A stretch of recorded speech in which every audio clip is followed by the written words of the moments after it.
नमस्कार दोस्तों, SP maker जी के यूट्यूब चैनल पर आपका स्वागत है। दोस्तों, आज हम रीजनिंग का प्रैक्टिस सेट 34 देखेंगे।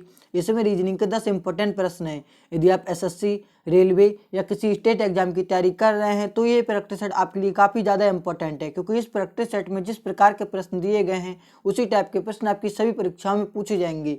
तो चलिए दोस्तों, स्टार्ट करते हैं प्रश्न नंबर 1 से। दोस्तों, हमारा पहला प्रश्न है, नीचे दी गई श्रृंखला में प्रश्न चिन्ह के स्थान पर कौन सी संख्या आएगी। इसमें दोस्तों हमें यहाँ पर बताना है क्वेश्चन मार्क की जगह पर कौन सी संख्या आएगी। दोस्तों, आपका इंपॉर्टेंट प्रश्न है श्रृंखला से संबंधित। तो देखेंगे इसको हम कैसे सॉल्व करेंगे। सबसे पहले आप यहाँ पर देखेंगे 89 से कितना हो रहा है, 88 हो रहा है। दोस्तों, यहाँ पर 1 कम हो रहा है। आगे बढ़ेंगे दोस्तों, 88 से 84 हो रहा है, यहाँ पर दोस्तों 4 कम हो रहा है। अब हम देखेंगे, अगर हम यहाँ पर 1 को दोस्तों यदि हम 1 का स्क्वायर माने, 4 को दोस्तों यदि हम यहाँ पर 2 का स्क्वायर माने, तो दोस्तों अगले की श्रृंखला कंटिन्यू करने के लिए हमें यहाँ पर दोस्तों 3 का स्क्वायर करना पड़ेगा। 3 का स्क्वायर दोस्तों कितना होता है, 9। तो दोस्तों अब हमें क्या करना है, 84 में से 9 को कम करना है। यहाँ पर हमें क्या करना है, 84 में से 9 को कम करना है। तो यहाँ पर इसको हम कम करेंगे तो कितना बचेगा दोस्तों, हमारा 75। कितना बचेगा दोस्तों, 75। यानी दोस्तों क्वेश्चन मार्क की जगह पर कौन सी संख्या आ चुकी है, 75 आ चुकी है। आगे बढ़े, यदि हम दोस्तों यहाँ पर लेके आए 59, तो यदि हम क्या करें, यहाँ पर 4 का स्क्वायर कम कर दें। 4 का स्क्वायर कितना होता है, 16। 75 में से दोस्तों जब आप 16 को कम करेंगे तो कितना बचेगा, 59 बचेगा। यानी दोस्तों हमारी जो श्रृंखला है वो एकदम से सही चल रही है। इसी प्रकार आगे बढ़े दोस्तों, तो हम यहाँ पर 5 का स्क्वायर कम करेंगे। 5 का स्क्वायर कितना होता है, 25। यानी दोस्तों 59 में से यदि हम 25 कम कर दे तो हमें यहाँ पर 34 देखने को मिल जाएगा। तो दोस्तों इसी पैटर्न के आधार पर हमने क्वेश्चन मार्क की जगह पर कौन सी संख्या निकाल ली, 75। तो दोस्तों अब आप देखेंगे 75 कौन सा ऑप्शन में दिया गया है, यहाँ पर ऑप्शन नंबर सी में दिया गया है। तो यहाँ पर हमारा सही जवाब हो जाएगा ऑप्शन नंबर सी। अगला प्रश्न दोस्तों देखेंगे, प्रश्न नंबर 2, नीचे दी गई श्रृंखला में प्रश्न चिन्ह के स्थान पर कौन सी संख्या आएगी। इसमें भी दोस्तों हमें बताना है यहाँ पर क्वेश्चन मार्क की जगह पर कौन सी संख्या आएगी। दोस्तों आपका एसएससी जीडी की परीक्षा का प्रश्न पूछा गया है, तो देखेंगे इसको हम कैसे सॉल्व करेंगे।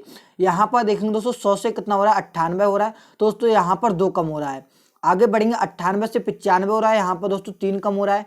95 से 91 हो रहा है, यहाँ पर दोस्तों 4 कम हो रहा है। अब हम देखेंगे इसमें अपना पैटर्न। देखिए, पहले 2 कम हुआ, फिर 3 कम हुआ, फिर 4 कम हुआ। अब हमें अगले की संख्या प्राप्त करने के लिए यहाँ पर 5 को कम करना पड़ेगा। तो दोस्तों जब आप 91 में से 5 को ऐड कर देंगे तो कितना बचेगा, 86। कितना बचेगा दोस्तों, 86। दोस्तों इस क्वेश्चन मार्क की जगह पर कौन सी संख्या आनी चाहिए, 86 आनी चाहिए। तभी दोस्तों जो हमारी श्रृंखला है वो कंप्लीट हो पाएगी। दोस्तों अब आप देखेंगे 86 कौन सा ऑप्शन में दिया गया है, 86 यहाँ पर ऑप्शन नंबर बी में दिया गया है। तो यहाँ पर हमारा सही जवाब हो जाएगा ऑप्शन नंबर बी। उम्मीद करता हूँ दोस्तों ऐसे प्रश्न हम गलती नहीं करेंगे। अगला प्रश्न दोस्तों देखेंगे, प्रश्न नंबर 3, यदि ई बराबर 5, रेड बराबर 27 हो तो हमें बताना है डांस को क्या लिखा जाएगा। दोस्तों ये भी ये आपका इंपॉर्टेंट प्रश्न है कोडिंग डिकोडिंग से संबंधित। तो देखेंगे इसको हम कैसे सॉल्व करेंगे। यहाँ पर आप देखेंगे तो दोस्तों ई को इन्होंने 5 से कोड किया गया है। हमें यहाँ पर पता लगाना है कि रेड को दोस्तों इन्होंने कितना लिखा है, 27 लिखा है। सबसे पहले हमें यही पता लगाना है कि इन्होंने इसको 27 किस प्रकार से लिखा है। तो सबसे पहले हम इसकी करेंगे नंबरिंग। आर आपका 18 पर आ जाएगा, ई आपका 5 पर आ जाएगा, डी आपका 4 पर आ जाएगा। यदि हम इन सबको ऐड करके देखें तो 18 और 5 23, 23 और 4 कितना हो जाएगा, 27। ऐसे तो हमने क्या करा, जो लेटर दिए गए थे इसकी नंबरिंग करके आपस में जोड़ दिया तो हमें यहाँ पर उत्तर देखने को मिल जाता। अब देखेंगे हमसे क्या पूछा गया है। हमसे पूछा गया डांस, DANCE। हमसे पूछा गया दोस्तों डांस को किस प्रकार लिखा जाएगा। तो आप सबसे पहले करेंगे इसकी नंबरिंग। डी आपका 4 पर आ जाएगा, ए आपका 1 पर आ जाएगा, एन आपका 14 पर आ जाएगा, सी आपका 3 पर आ जाएगा, ई दोस्तों आपका 5 पर आ जाएगा। अब दोस्तों अगले का स्टेप क्या है, हमें क्या करना है, इन सबको ऐड कर देना है। 4 और 1 5, 5 और 14 19 और 3 22 और 5 27। यानी दोस्तों इस डांस को भी कितना लिखा जाना चाहिए, 27 लिखा जाना चाहिए। तो दोस्तों अब आप देखेंगे 27 कौन सा ऑप्शन में दिया गया है, 27 यहाँ पर ऑप्शन नंबर सी में दिया गया है। तो यहाँ पर हमारा सही जवाब हो जाएगा ऑप्शन नंबर सी। अगला प्रश्न दोस्तों देखेंगे, प्रश्न नंबर 4, पीटर 8 किलोमीटर पश्चिम की ओर चलने के बाद दाईं ओर मुड़ा और 3 किलोमीटर चला। उसके बाद फिर वह दाईं ओर मुड़कर 12 किलोमीटर चला। वह प्रारंभिक बिंदु से कितनी दूरी पर है। दोस्तों आपका इंपॉर्टेंट प्रश्न है डायरेक्शन सेंस से संबंधित। ऐसे प्रश्नों में दोस्तों आपसे 2 चीजें पूछी जाती हैं। एक तो पूछी जाती है कि वह अपने प्रारंभिक स्थान से कितनी दूरी पर है, और दूसरी पूछी जाती है कि वह अपने प्रारंभिक स्थान से कौन सी दिशा में। हमसे यहाँ पर पूछा गया कि वह अपने प्रारंभिक बिंदु से कितनी दूरी पर है। दोस्तों ऐसे प्रश्नों को आपकी करने की ट्रिक क्या रहती है, आपको एक फार्मूला यहाँ पर याद कर लेना, उत्तर पूरब दक्षिण पश्चिम। दोस्तों आपको क्या करना है, इस प्रकार से आपको सीक्वेंस में याद कर लेना है। दोस्तों याद आपको क्या करना है, उत्तर पूर्व दक्षिण पश्चिम। उसके बाद दोस्तों आपको क्या करना है, यहाँ पर उत्तर और दक्षिण को माइनस करना है, पूर्व और पश्चिम को माइनस करना है। अब हम एक एक अपनी लाइन पढ़ेंगे और यहाँ पर इसकी वैल्यू यहाँ पर रख के देखेंगे। देखिए पहली लाइन क्या है, पीटर 8 किलोमीटर पश्चिम की ओर चलने के बाद। तो सबसे पहले पीटर है वो 8 किलोमीटर पश्चिम में चला, तो हम यहाँ पर 8 लिख देंगे। आगे बढ़ेंगे, उसके बाद क्या दाईं ओर मुड़ा। अब देखिए दोस्तों दायां इसका ये होगा, बायां दोस्तों इसका ये होगा।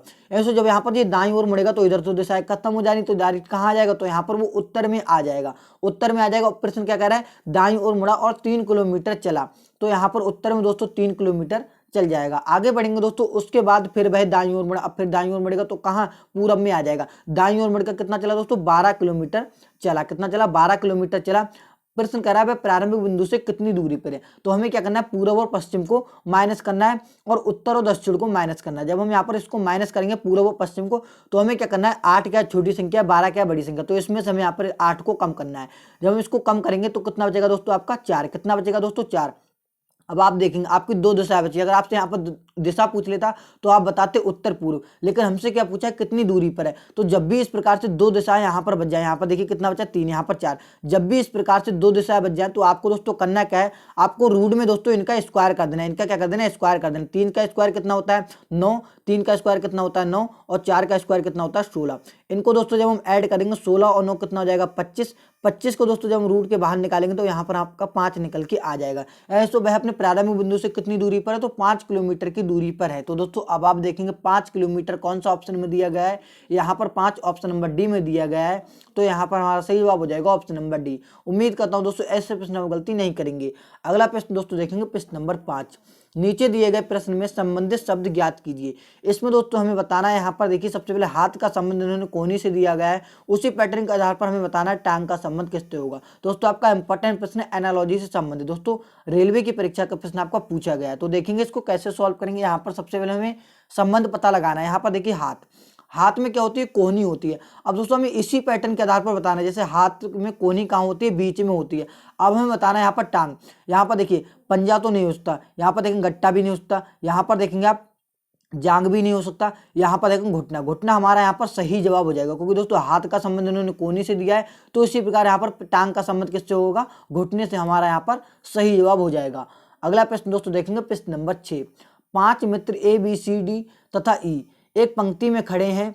प्रश्न कह रहा है डी सी के बाईं ओर है, बी ई के दाईं ओर है, ए सी के दाईं ओर है और बी डी के बाईं ओर है। बाएं छोर पर कौन है। दोस्तों आपका इंपॉर्टेंट प्रश्न है। इसमें दोस्तों हमें बताना होता है, ये दोस्तों आपका क्रम संबंधित आपका प्रश्न होता है, मतलब ये दोस्तों आपका रैंकिंग टेस्ट से संबंधित प्रश्न होता है। यहाँ पर देखिए सबसे पहले प्रश्न हमसे क्या कह रहा है, यहाँ पर देखिए सॉरी ये आपका सिटिंग अरेंजमेंट से संबंधित, सिटिंग अरेंजमेंट से दोस्तों आपका संबंधित। मैं समझा दोस्तों कि मतलब इसमें ऊपर और नीचे वाला प्रश्न दिया कि सबसे छोटा कौन। ये दोस्तों आपका सिटिंग अरेंजमेंट से संबंधित इंपॉर्टेंट प्रश्न। प्रश्न क्या कह रहा है, देखिए 5 मित्र हैं। सबसे पहले 5 मित्र हमें इस प्रकार से एक पंक्ति में बैठाने हैं, पंक्ति में खड़े। अब आप एक एक लाइन पढ़िए और अपना यहाँ पर उत्तर आसान तरीके से ला सकते हैं। यहाँ पर देखिए डी सबसे पहले हमें यहाँ पर दिया है, डी क्या है, डी क्या है, डी सी के बाईं ओर है। अब दोस्तों सी का बायां जीत होगा, सी के बाईं ओर है, तो इस प्रकार से हमें यहाँ पर बनाना है। आगे लाइन को पढ़ेंगे, बी ई के दाईं ओर है। अभी हमें ए वाली लाइन को छोड़ देना है, क्योंकि हमें क्या करना है, ये इन दोनों पर्सन से संबंधित हमें यहाँ पर लाइन ढूंढनी है। अब प्रश्न आगे कह रहा है ए सी के दाईं ओर है। ए क्या है दोस्तों, सी के दाईं ओर है। दोस्तों सी का दायां यही तो होगा, तो ये यहाँ पर से इस प्रकार से आ जाएगा। ए कहाँ आ जाएगा, इसके दाईं ओर आ जाएगा। आगे लाइन पढ़ेंगे दोस्तों, तो आगे लाइन पढ़ेंगे। प्रश्न कह रहा है बी डी के बाईं ओर है। बी क्या है दोस्तों, डी के बाईं ओर, तो दोस्तों बी यहाँ पर आएगी, क्योंकि दोस्तों डी का बायां यही तो होगा, तो इस प्रकार से ये आ जाएगी। अब हमने जो लाइन छोड़ी थी वो हम यहाँ पर पढ़ेंगे। बी क्या है, ई के दाईं ओर है। बी क्या है, ई के दाईं ओर है, तो इस प्रकार से ई का दायां ये हो जाएगा, तो बी यहाँ पर से इस प्रकार से आ जाएगी। अब प्रश्न में देखेंगे हमसे क्या पूछ रहा है, तो प्रश्न पूछ रहा है तो बाएं छोर पर कौन है, बाएं छोर पर कौन है। अब आप यहाँ पर देखिए दोस्तों बायां छोर ये होगा और दोस्तों दायां छोर ये होगा। प्रश्न कह रहा है बाएं छोर पर कौन है, तो बाएं छोर पर यहाँ पर कौन है, ई। दोस्तों अब आप देखेंगे ई कौन सा ऑप्शन में दिया गया है, ई यहाँ पर ऑप्शन नंबर बी में दिया गया है, तो यहाँ पर हमारा सही जवाब हो जाएगा ऑप्शन नंबर बी। उम्मीद करता हूँ दोस्तों ऐसे प्रश्न गलती नहीं करेंगे। अगला प्रश्न दोस्तों देखेंगे, प्रश्न नंबर 7। यदि किसी कोड में कोवेंट को FR/HW लिखा गया है, तो उस कोड में कौन से शब्द को SHDO लिखा जाएगा। दोस्तों आपका इंपॉर्टेंट प्रश्न है कोडिंग रिकॉर्डिंग से संबंधित, तो देखेंगे इसको हम कैसे सॉल्व करेंगे। सबसे पहले हम यहाँ पर देखेंगे जो शब्द हमें दिया गया, हमें शब्द दिया गया COBET। इन्होंने दोस्तों कोवेट को क्या लिखा है, इन्होंने लिखा है आर बाई एच डब्ल्यू। सबसे पहले हमें यही पता लगाना है कि इन्होंने इसको इस प्रकार कैसे लिखा। तो सबसे पहले इसकी नंबरिंग करेंगे। सी आपका 3 पर, ओ आपका 15 पर आ जाएगा, बी आपका 22 पर आ जाएगा, ई आपका 5 पर आ जाएगा, टी दोस्तों आपका 20 पर आ जाएगा, एफ 6 पर, आर आपका 18 पर आ जाएगा, बाई आपका कितने 25 पर आ जाएगा, एच आपका 8 पर आ जाएगा, डब्ल्यू दोस्तों आपका 23 पर आ जाएगा। अब हम देखेंगे इसमें हमारा क्या पैटर्न अप्लाई हो रहा है। देखिए 3 से 6 3 बड़ा, 15 से 18 यहाँ पर 3 बड़ा, 22 से 25 यहाँ पर 3 बड़ा, 5 से 8 यहाँ पर 3 बड़ा, 20 से 23 यहाँ पर दोस्तों 3 बड़ा। ये दोस्तों हम कह सकते हैं जो सभी के सभी शब्द है उसमें दोस्तों 3 सिर्फ और सिर्फ प्लस हो रहा है। अब देखेंगे हमसे क्या पूछा गया, तो इसको थोड़ा रफ कर ले रहे हैं। यहाँ पर देखेंगे हमसे क्या पूछा गया, तो जो हमसे पूछा गया हम उसका उत्तर बड़े आसान तरीके से दे सकते हैं, क्योंकि एक बार हमें यहाँ पर पैटर्न पता लगाना होता है। यहाँ पर हमसे पूछा गया SHD UO को किस प्रकार लिखा जाएगा। तो सबसे पहले इसकी करेंगे नंबरिंग। S 19 पर आ जाएगा, H आपका 8 पर आ जाएगा, D आपका 4 पर आ जाएगा, U आपका 21 पर आ जाएगा, O दोस्तों आपका 15 पर आ जाएगा। अब हम क्या करेंगे, इसमें 3 ऐड कर देंगे। देखिए 19 में जब आप 3 को ऐड करेंगे कितना हो जाएगा 22। आप यहाँ पर देखेंगे S आपका कितने पर 19 पर है। 19 में दोस्तों जब आप 3 को ऐड करेंगे तो कितना हो जाएगा 22। लेकिन दोस्तों जब आप देखेंगे कोई सा 22 पे क्या आता है बी, आप देखेंगे कोई सा ऐसा ऑप्शन नहीं है जो बी से हमारा स्टार्ट है। तो आप यहाँ पर प्रश्न को समझिए, प्रश्न क्या कह रहा है। प्रश्न दोस्तों आप यहाँ पर प्रश्न को समझिए। प्रश्न कह रहा है उस कोड में कौन से शब्द को SHDU लिखा जाएगा। यानी दोस्तों हमसे ये नहीं पूछा कि इस शब्द को क्या लिखा जाएगा, हमसे ये नहीं पूछा गया कि इस शब्द को क्या लिखा जाएगा, ये पूछा गया है कि कौन से शब्द को, इन ऑप्शन में से हमें बताना है कौन से शब्द को इस प्रकार लिखा जाएगा। तो दोस्तों ये तो आपका बड़ा आसान प्रश्न बन जाता है। अब हमें क्या करना है, अपने ऑप्शन पे जाना है। ऑप्शन में मतलब यहाँ पर हमने क्या करा था, यहाँ पर देखिए शब्द हमने यहाँ पर लिख दिया SHDU। आप चाहे तो ऑप्शन से कर सकते हैं, आप चाहे तो हमने उसमें क्या करा था, उसमें हमने 3 ऐड करा था। हम क्या कर सकते हैं इसमें दोस्तों 3 कम कर सकते हैं। दोस्तों ऐसा आपका कितने 19 पर है, तो दोस्तों जब हम 19 में से 3 को कम करेंगे तो आप यहाँ पर देखेंगे कितना बचेगा 16। कितना बचेगा दोस्तों 16। 16 में दोस्तों कौन सा लेटर आ जाएगा, पी आ जाएगा। आगे बढ़ेंगे, एच आपका 8 पर आ जाएगा, 8 में से 3 को कम करेंगे कितना बचेगा 5, 5 पे ई आ जाएगा। डी आपका 4 पर आता है, 4 में से 5 कम करेंगे तो दोस्तों आपका यहाँ पर कितना बचेगा, आप यहाँ पर देखेंगे तो ए आपका दोस्तों 27 पर भी आता है। तो आप यहाँ पर देखेंगे तो आपका यहाँ पर ए आ जाएगा, क्या आ जाएगा, ए आ जाएगा। यहाँ पर आपका क्या यू दोस्तों आपका कितने, यू आपका 21 पर है। 21 में से 4 कम करेंगे कितना बचेगा, आप सॉरी 3 कम करेंगे कितना बचेगा 18। 18 पर आ जाएगा, वो आपका 15 पर, 15 में से 3 कितना हो जाएगा 12। 12 पे यहाँ पर आपका एल निकल के आ जाएगा। तो आपका दोस्तों सही जवाब निकल के आ चुका है PEARL। अब दोस्तों अब आप देखेंगे PEARL कौन सा ऑप्शन में दिया गया है, यहाँ पर ऑप्शन नंबर डी में दिया गया है। तो यहाँ पर हमारा सही जवाब हो जाएगा ऑप्शन नंबर डी। देखिए आप यहाँ पर पहले क्वेश्चन को पढ़ सकते हैं ध्यान से। प्रश्न कह रहा है हमसे उस कोड में कौन से शब्द को SHDUO लिखा जाएगा। दोस्तों हमें इस शब्द को नहीं लिखना है, प्रश्न कर इस शब्द को कैसे लिखा जाएगा, तो हम इसको ऑप्शन वाइज भी कर सकते थे। अगला प्रश्न दोस्तों देखेंगे प्रश्न नंबर 8। प्रश्न नंबर 8 दोस्तों हमारा पासा संबंधित इंपॉर्टेंट प्रश्न है। प्रश्न कह रहा है 3 बिंदु के विपरीत कितने बिंदु होंगे। दोस्तों आपका इंपॉर्टेंट प्रश्न है, पासा संबंधित SSC GD में प्रश्न पूछा गया है। तो देखेंगे इसको कैसे सॉल्व करेंगे। जब भी आपकी परीक्षा में ऐसा प्रश्न पूछा जाए जिसमें 2 पासे दिए गए तो आपको देखना है जो पासा दिए गए उसमें कॉमन क्या क्या संख्या है। हमने यहाँ पर देखा दोस्तों 5 इसमें भी दिया गया, 5 इसमें भी दिया गया, और देखा हमने यहाँ पर 2 दोस्तों इसमें भी दिया गया, 2 इसमें भी दिया गया। जब भी दोस्तों 2 संख्या कॉमन मिल जाए, यहाँ पर दोस्तों जब भी 2 संख्या कॉमन मिल जाए तो बच जाती है वो एक दूसरे के विपरीत होती है। दोस्तों 3 का विपरीत क्या हो जाएगा 4, 3 का विपरीत क्या हो जाएगा 4। तो दोस्तों अब आप देखेंगे 4 कौन सा ऑप्शन में दिया गया है, 4 यहाँ पर ऑप्शन नंबर सी में दिया गया है। तो यहाँ पर हमारा सही जवाब हो जाएगा ऑप्शन नंबर सी। अगला प्रश्न दोस्तों देखेंगे प्रश्न नंबर 9। विनीत एक औरत की ओर इशारा करता हुआ कहता है कि ये मेरे दादा के इकलौते पुत्र की पुत्री है। तो विनीत उस औरत का क्या लगता है। दोस्तों आपका इंपॉर्टेंट प्रश्न है ब्लड रिलेशन से संबंधित। तो देखेंगे ऐसे प्रश्नों को कैसे सॉल्व करेंगे। दोस्तों जब भी आपकी परीक्षा में ऐसा प्रश्न पूछा जाए तो आप क्या करेंगे दोस्तों, इसमें आप खुद को रिलेट करके आप प्रश्न को सॉल्व करेंगे तो आपका प्रश्न बड़े आसान तरीके से सॉल्व हो जाएगा। अब देखिए प्रश्न कर रहा है विनीत एक औरत की ओर इशारा करते हुए कहता है कि अब मैं थोड़ी देर के लिए विनीत बन जाता हूँ, अब मैं थोड़ी देर के लिए विनीत बन जाता हूँ। प्रश्न क्या कर रहा है, विनीत कहता है कि ये मेरे दादा के इकलौते पुत्र, मेरे दादा के इकलौते पुत्र मतलब मेरे पिता, मेरे यहाँ पर देखिए मेरे दादा के इकलौते पुत्र है मेरे पिता की पुत्री कौन हुई, मेरी बहन हुई। तो प्रश्न पूछ रहा है उस विनीत उस औरत का क्या लगता है। दोस्तों औरत उससे क्या कहेगी, तो क्या कहेगी भाई कहेगी। तो दोस्तों अब आप देखेंगे भाई कौन सा ऑप्शन में दिया गया है, भाई यहाँ पर ऑप्शन नंबर ए में दिया गया है। तो यहाँ पर हमारा सही जवाब हो जाएगा ऑप्शन नंबर डी ए। यानी दोस्तों जब भी आपकी परीक्षा में ऐसा प्रश्न पूछा जाए तो आप क्या करेंगे, ऐसे प्रश्न आप खुद को रिलेट करके सॉल्व करेंगे, तब आपका उत्तर बड़े आसान तरीके से आ सकता है। अगला प्रश्न दोस्तों देखेंगे प्रश्न नंबर 10। दी गई आकृति में कितने त्रिभुज हैं। दोस्तों इस प्रश्न में हमें बताना है जो आकृति दी गई इसमें कितने त्रिभुज हैं। तो ये आपका बड़ा आसान है। यहाँ पर देखिए एक त्रिभुज हमारा ये है, एक हमारा ये है, 2 3 4 5। अब हम देखेंगे कि और भी कोई त्रिभुज नहीं बढ़ रहा है। यहाँ पर देखेंगे जहाँ पर दो बेसिक आकृति मिलती है, यहाँ पर तो नहीं देखेंगे कोई त्रिभुज बढ़ रहा है, तो यहाँ पर कोई भी त्रिभुज नहीं बढ़ रहा है। तो इसमें टोटल दोस्तों टोटल कितने 5, तो आपको यहाँ पर ज़्यादा गिनने की इसमें जरूरत नहीं है। इसमें टोटल दोस्तों कितने त्रिभुज है 5। तो दोस्तों अब आप देखेंगे 5 कौन सा ऑप्शन में दिया गया है, 5 यहाँ पर ऑप्शन नंबर ए में दिया गया है।